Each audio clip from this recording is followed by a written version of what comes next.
Five.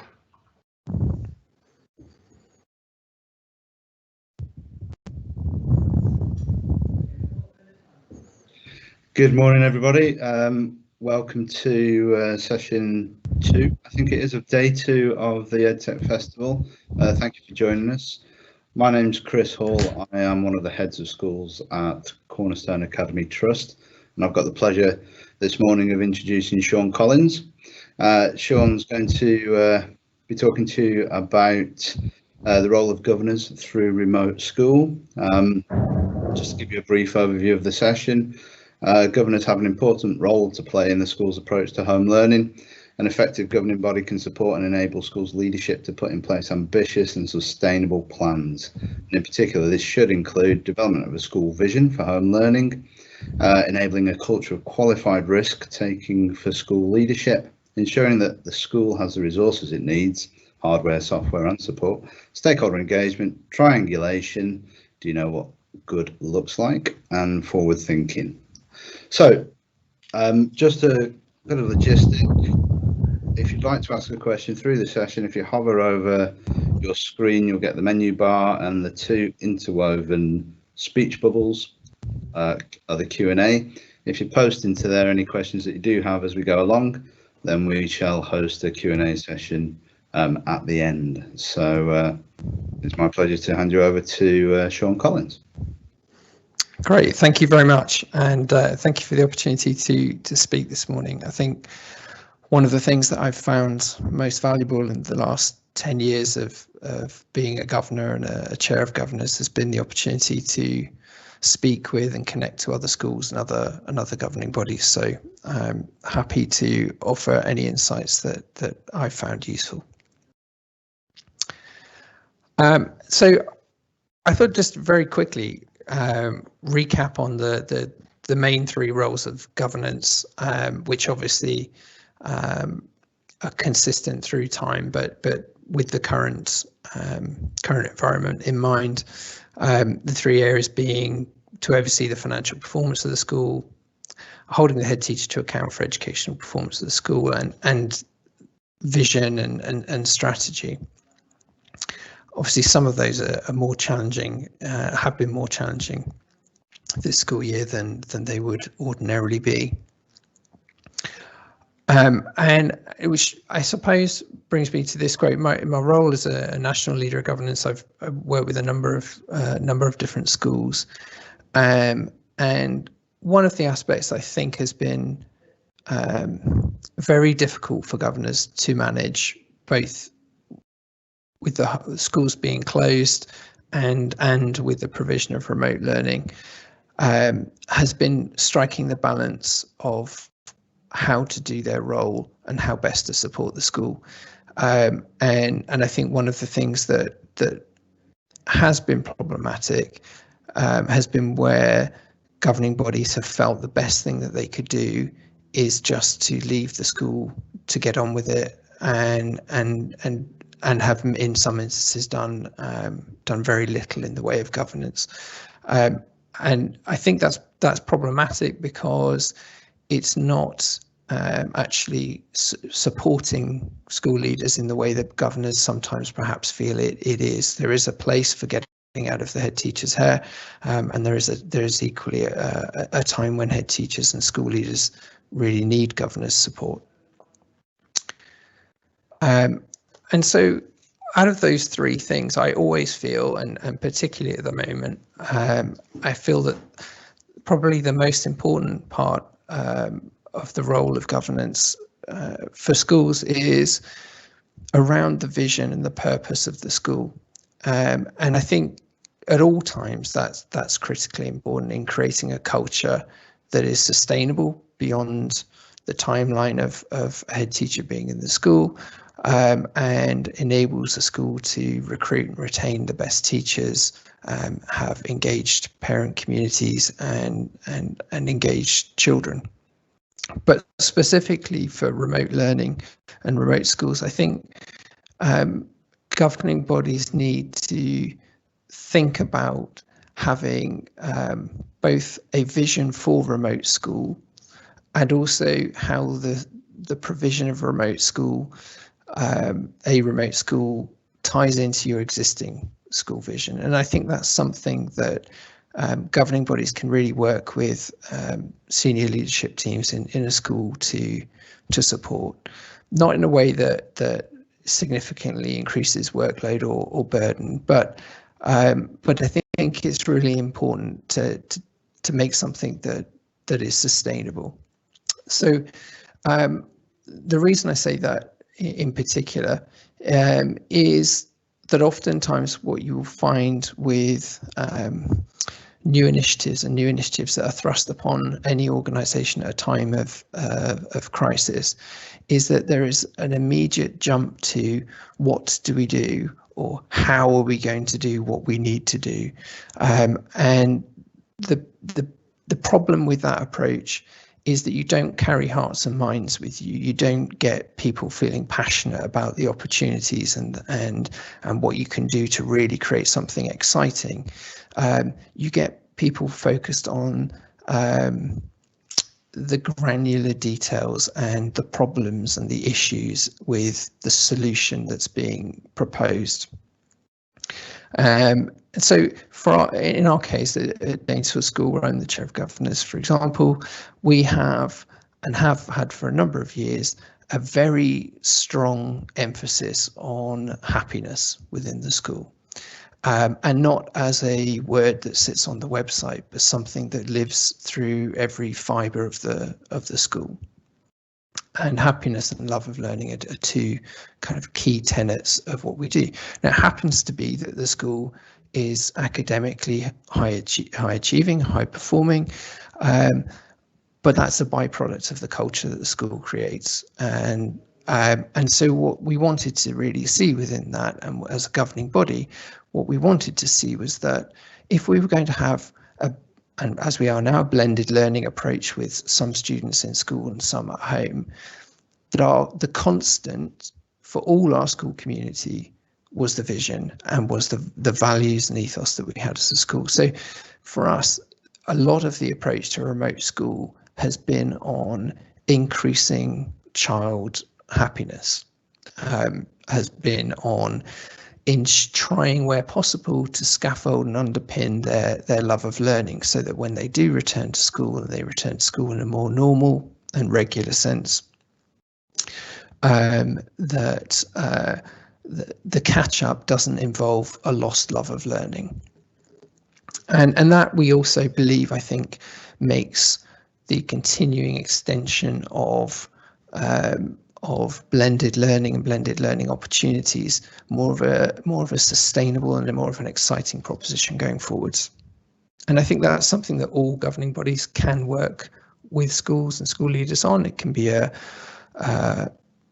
video call session. It can be looking at the plans and asking questions and thinking them in the framework of the school's vision, and how does that align with it, and what are we trying to achieve, and stimulating school leaders to be thinking beyond the here and now of what has to be done in the very short term to how this aligns to the bigger picture of the school. And I included a couple of examples from Danesfield of many that you can see on various social accounts, Twitter in particular, and you can really just see from the examples that as a governing body, we can see the evidence of lessons taking place, of activities taking place that are really putting smiles on faces, keeping children connected to and engaged to the school. I'd also encourage, where possible, governors to continue with activities that they would normally do in person, like governor visits to school. It is possible to organise governor visits to online sessions, to speak with year teachers or subject leaders to really understand what the engagement in those activities has been like. The second strand of overseeing financial performance in the context of remote school, remote learning, Again, I would tie this back to the vision to some extent. Oftentimes, I think the mistakes that are made are based on time pressure and a lack of an overall strategic plan. And we've seen, most schools will have seen that many occasions in the past where a whole DFCG budget or the 2 years of fundraising has been spent on a small number of tablets that maybe have sat on a trolley being partially used and then become sort of semi-software redundant over time. And so where governors can have a role at this time with regards to financial performance of the school, I think is really just making sure that thinking is joined up and that it's part of a sustainable plan, and being cautious of third-party service providers and companies who can do a fantastic job in schools, but equally there can be quite a lot of wastage over time. So I think it's in part making sure that plans are thought through, in part offering a different perspective to school leaders, just to at least think through their plans so that they're not getting caught in the frenzy of having to do something without the way they would normally think something through strategically. And that's an area where I would encourage governors to understand the landscape, invest time in understanding the overall picture beyond your school, which is obviously a good thing to do at all times. But there are lots of really great resources out there where you can improve your understanding of the digital education landscape. There are things that I like, or good resources like Edutopia, which is set up by the George Lucas Foundation, is a good resource for research. 100.org, Nordic News. There are lots of different platforms and access to information which give you different perspectives that can just be valuable to add into the mix, particularly when the head teacher and the senior leadership team are very busy dealing with the day-to-day.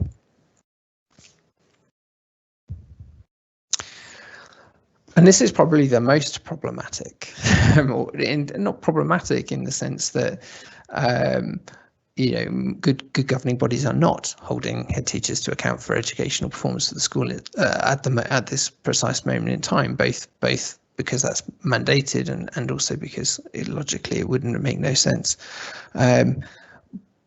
But I think sometimes less effective governing bodies have felt that therefore there is no holding the head teacher to account at the current time, and I would challenge that as a thought process, and I would challenge it from the sense that you're not supporting the head teacher to be the best that they can be in their role, and also you're not alleviating pressure. You may feel you're alleviating pressure, but you're not actually alleviating pressure as long as it's done in the right way. So I would reframe this for remote school purposes at the moment, and governing bodies to be thinking more about holding the head teacher to account for what the purpose is of the school at the moment. What is the purpose with regard to remote schooling? What is our intent? And I think obviously in the beginning, February, March after schools had closed initially, there were many schools, majority of schools who took a sort of a short-term view out of necessity to see what took place over time. But that's obviously changed and has changed for a significant period of time. And all schools really now should be have active plans in place, hopefully beyond that, but should have active plans in place for blended learning. And as a governing body with a view to the future, not just the short term, and with the challenges that are going to continue likely to arise over the next school year, I would be expecting and wanting to see more developed plans from the school now on how they can deliver opportunities for children in the event of further school lockdowns or just the requirement for different blended learning opportunities in the future. And that's clearly the direction that Ofsted is taking also. So recently announced that they're going to be starting blended learning visits to schools from September to not as part of a formal inspection visit, but to assess how schools are delivering and managing blended learning. And so strategically as a governing body, one of your key roles is always to be looking to the future, and the head teachers is also doing that, but is clearly executing in the present. And so that's an area where I would expect through questions and from meeting minutes, through school development plans, even if they're light touch at the moment, those are areas where I would expect governors to be saying, okay, fine, we understand the constraints and the challenges, but what next? What are our plans? How are we going to deliver them? What resources are required? What skills and training are required? And holding a mirror up to yourself as a governing body, doing a skills audit as a governing body, understanding where your gaps are. If you need to recruit governors who've got specific experience in these areas, then now is a good time to do that if you haven't done it already. I'm working with the school on a continuous improvement plan. And the school development plan to some extent, it is that, but I would look at this for remote learning as a standalone activity. Wherever you are as a school and as a governing body in your journey, have your plan, assess the plan, learn from it, ask the right questions, get the right feedback, and improve it. And that should be the sort of cycle that is a standing agenda item for meetings at the moment. Is a one-page plan. What are our learnings since we last met? What are the actions that have been taken to improve that? And that really should be useful and interesting information to review as a collective between the school and the governing body. It doesn't and shouldn't involve hours and hours of preparation. It should be high level and strategic, but is a good sense check and barometer. I really passionately believe that too many schools and too many governing bodies are risk averse. And that is one of the greatest barriers to them making the progress they can make to achieve their potential for their children. And one of the things that we really have worked hard at Danesville School is to enable the school leaders to take risks.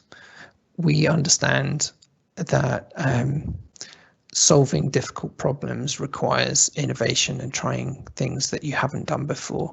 And we know that attaches a premium of things going wrong or things not being as you intended. But the reward of getting things right is worth that risk. And also it enables you to attract and retain the best staff, because they want to work in organisations that are trying to do things that are exciting, where they have the capacity to research their own ideas, propose their own solutions, know that they'll be supported if they're thought through and well reasoned.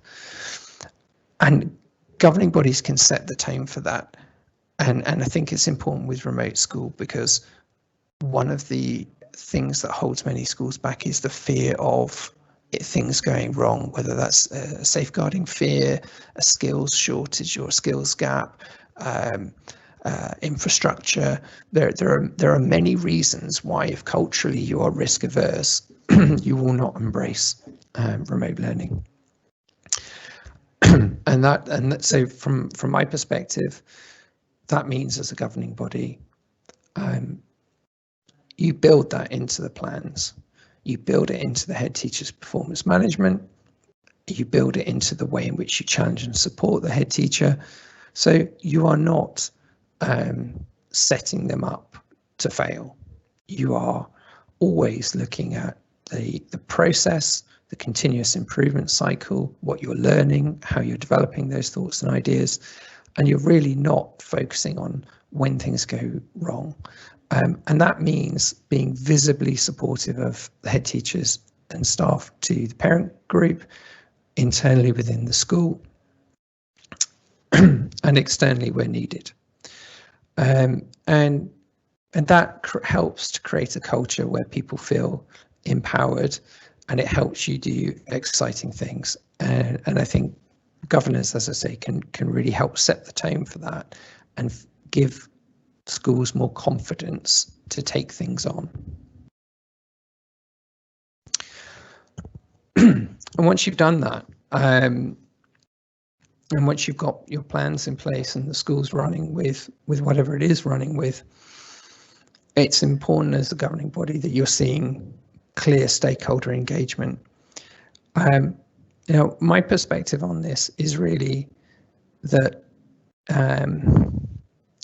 you don't always get useful stakeholder engagement when you ask people what they would like to see. And that's why the image on this, and I apologise for any of you who are making use of the pubs being reopened. This is probably a pretty unpleasant slide, but I've chosen a heat map as the image for this. And the reason for that is that I think you get more valuable insights from reviewing how people engage with something once it's in place, rather than asking them in advance what they would like to see. And that's not a a totally objective view, or different schools will do different things, and different governing bodies will want to see different things. But from my perspective, I think it's challenging to go out to a very broad and diverse community and ask what they would like to see put in place. I think you're better served supporting your experienced and high quality professionals to make their judgments on what is going to be the best solution, what is practical, what is possible, what will best serve your school and its community. And then from that, asking people's feedback, reviewing how people have engaged with platforms and with content. And so I suppose just ensure as a governing body, often the forgotten voice in stakeholder engagement are the children. And I think from a governing body perspective, they are obviously the reason why we are there. And they provide sometimes some really interesting insights. So, of course, seek engagement from parents and carers to understand how they're finding the remote school proposition that you have in place, but also try and get feedback from children where possible, and of course also staff, and making sure that you and we school as a community are addressing any needs that they might have. And something that I think is really important for governors and school leaders, but governors too, is triangulation and or benchmarking. Both are important concepts, but asking yourself, do you understand what other schools are doing? One of the most valuable things I've done over 10 years is visit other schools with head teachers. It's fantastic to go and see firsthand how other schools are dealing with challenges that you might have in your own school, or how they're trying something new. And so I would say at the moment, take some time to understand what other schools are doing online. There's lots of opportunities to do that. I mean, Twitter is a great resource, but there are others too. See what other people are doing. Use that as a basis to ask good questions, and to understand how what they're doing fits with what you're doing. Every school's context is different. Every school's resources and challenges are different. So it's more an opportunity to understand than it is to sort of, you know, say, well, if this school's doing it, why can't we? It's not really about that, but you need to have some way of understanding what good looks like, or what great looks like, in a context that is new and different. And I would say looking at the practice of other schools is always a good way of doing that. And so I would encourage all governors to do that and to improve their understanding of the overall picture.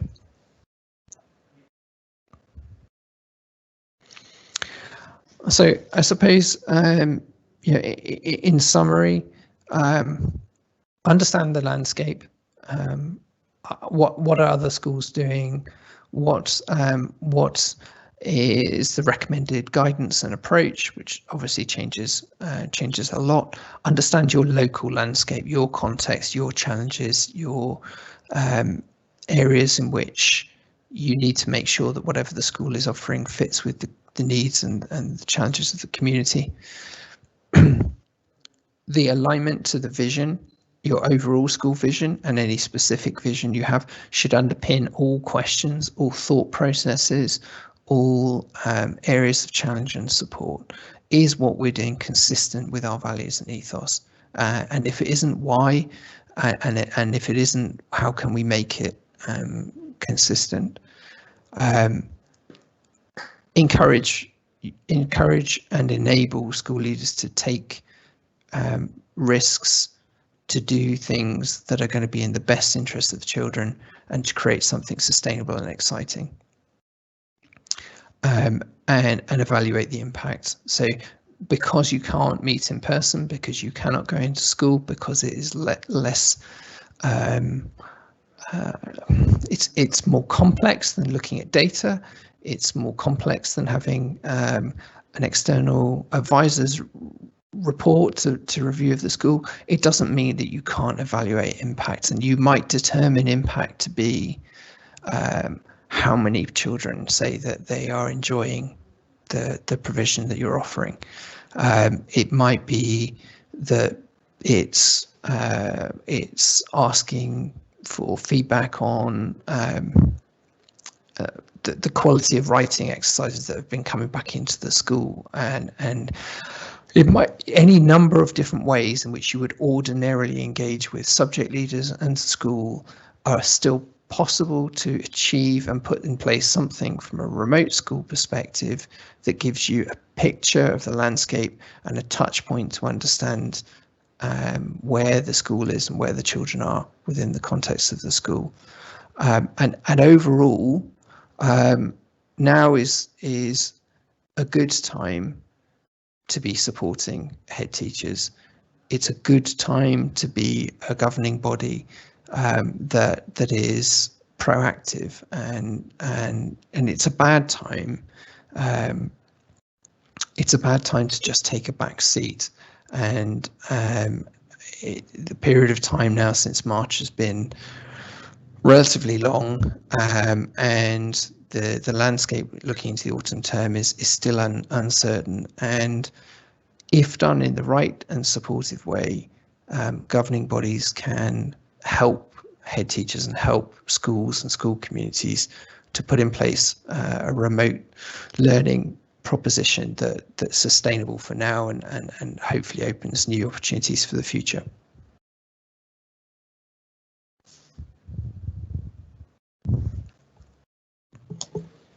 Excellent, thank you, Sean. Some real clarity there in difficult times. I know as a head myself of 2 schools within the trust, one of which is on a journey out of special measures. Lots of that struck a chord. I think that taking risk, not being risk averse, taking appropriate risk is, as Sean said, a really key thing for governing bodies to be able to do with head teachers to move schools forward. So thank you, Sean, once again, really good stuff. We do have one question here on the Q&A, so another one's coming as well. So firstly, someone's curious of how you might achieve these objectives with a reluctant head. These do come through as anonymous, so apologies for no names, but that's the query. Any thoughts on that one, Sean? Well, I suppose in some instances that's a question for all times, really. I think so. I wouldn't treat that necessarily in any particularly different context than you would do normally. So you're going to want to revisit your school vision, your school development plan, ask and contextualize it with understanding why the head teacher feels that, why in the context of potentially other schools with a similar context who are able to achieve those things. Trying to understand the barrier. I always suggest to governors that one of the differences between great governing bodies and mediocre governing bodies is the really good ones have a kind of root cause analysis approach to questioning. So they will ask the follow-up questions. They don't ask one question and then receive the answer and then leave it there. So it sounds to me that in that context, in part, you need perhaps to understand what are the real root causes of the head teacher feeling that way. It might be that they don't feel comfortable, they're not sure that they or the organisation have the skills required. It might be that they have staffing issues in terms of numbers or any number of reasons, but you need to try and get to the root cause of their reluctance and see as a governing body if you can support them to find the solutions. Thank you, Sean. So there's a couple more questions. We are going to have to wrap this session at 10:30, so just have that one in mind. But is someone after another golden arrow, I think here, where have you made the biggest financial saving without impacting on pupils or staff? Top tips. Wow. I have to be honest, firstly, and I'll try and keep this quick, but I have to be honest, firstly, and say, as a governing body, I haven't particularly cared about the finances in the period since February. We've had more of an approach of we'll do whatever it takes and we'll worry about the finances further down the road. And that may not be the right solution. I'm certainly not advocating that for all schools, but sometimes in a crisis you just got to focus on what the primary crisis point is in the very short term. I think overall, probably where we've done the best is in reducing wastage. And so I don't have a kind of silver bullet for cost savings in school. I think every school is probably counting every bean. But we have stopped buying hardware that becomes redundant quickly or isn't sustainable as a solution across the school. We've worked really hard to upskill staff and to put in place really effective mentoring and internal support propositions. So we probably spend a bit less on external training than maybe we did. But again, all schools go through a cycle on that. So I don't have a silver bullet, I'm afraid. Thank you. And final question for the session, someone looking for tips on effective recruitment of governors. Or recruitment of effective governors, perhaps. Yeah. They phrased it. Oh. Yeah. Well, so there are sort of websites and platforms where you can go to recruit, but what I would say is some things I found useful. There are often times in schools aspiring middle leaders who would, and sometimes senior leaders, but aspiring middle leaders who would like the experience of serving on a governing body of another school. And that can bring you in someone who's fresh, insightful, and wants to learn. But they could be really valuable as a governor. So I would reach out to other schools and ask them if they have a member of staff who'd be interested in becoming a governor as part of their skills development. That could be useful. We get quite a lot of governors from the RAF. So if you happen to be close to any any of the armed forces, they will often have people who, as part of their career development, want to serve on a governing body. Again, they bring a useful and different perspective, and they can be good. Local chambers of commerce sometimes are helpful places. But again, it will depend on what your needs are. You might be wanting to increase diversity and inclusion within your governing body, so you might be looking at different ways of doing that and achieving that. And there might be different community groups and organisations you can reach out to achieve that. If you've got a digital skills shortage at the moment, look at the local employees in your area.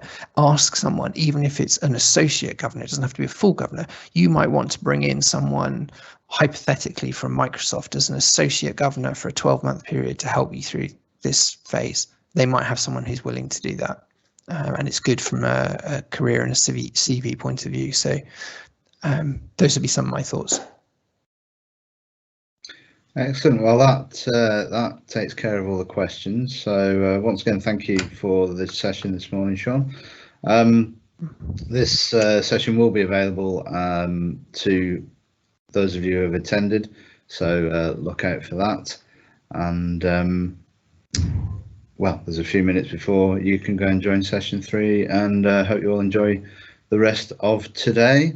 And that brings the session to a close. Thank you. Thank you.